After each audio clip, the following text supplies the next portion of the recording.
तो आज का हमारा विषय है ब्लड ग्रुप प्रणाली। चलिए पहली स्लाइड देखते हैं। इस स्लाइड का विजुअल देखो, बहुत प्रभावशाली है। हाँ, इसमें बाईं ओर वैज्ञानिक कार्ल लैंडस्टीनर का एक 3D बस्ट है और पीछे डीएनए का स्ट्रक्चर और रक्त कोशिकाएं दिख रही हैं और दाईं ओर एक फ्यूचरिस्टिक इंटरफेस पर मुख्य जानकारी दी गई है। स्लाइड का शीर्षक है रक्त समूह की खोज। इसमें बताया गया है कि 1901 में कार्ल लैंडस्टीनर ने ब्लड ग्रुप सिस्टम की खोज की थी।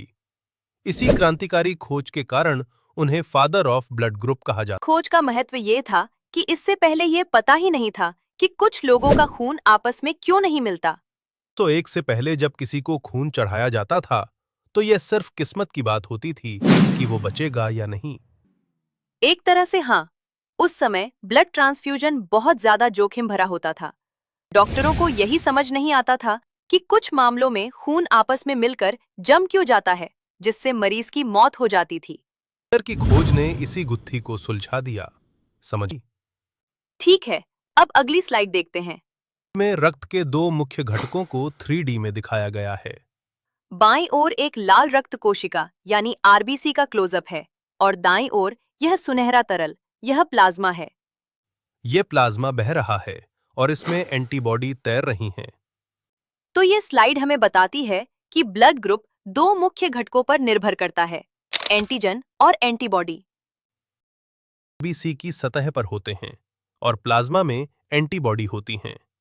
और एंटीबॉडी दोनों एक ही व्यक्ति के खून में एक साथ मौजूद होते हैं?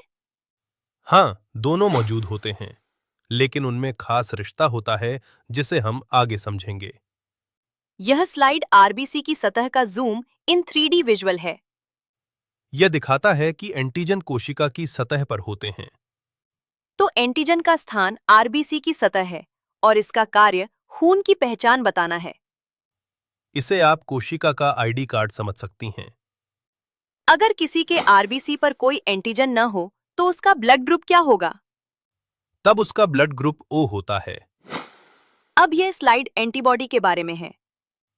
ये वी आकार की एंटीबॉडीज प्लाज्मा में तैरती दिख रही हैं। इनका काम बाहरी या गलत खून को पहचान कर नष्ट करना है। विपरीत नियम क्या होता है?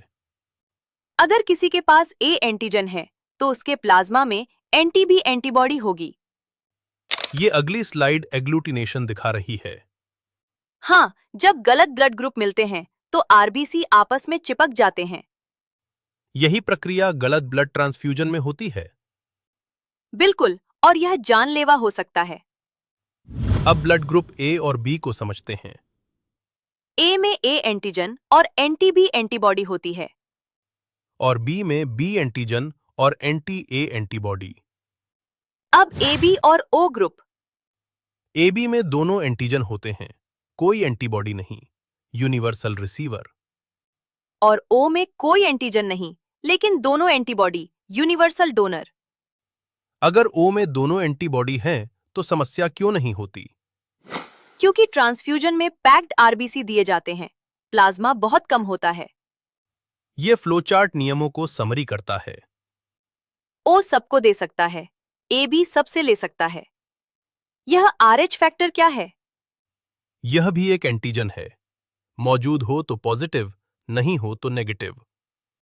अब सारांश। खोज 1901 आधार, antigen plus antibody, universal donor, O negative, universal receiver, A B positive, RH system.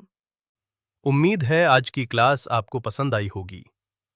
Video को लाइक करें, को सब्सक्राइब करें। धन्यवाद।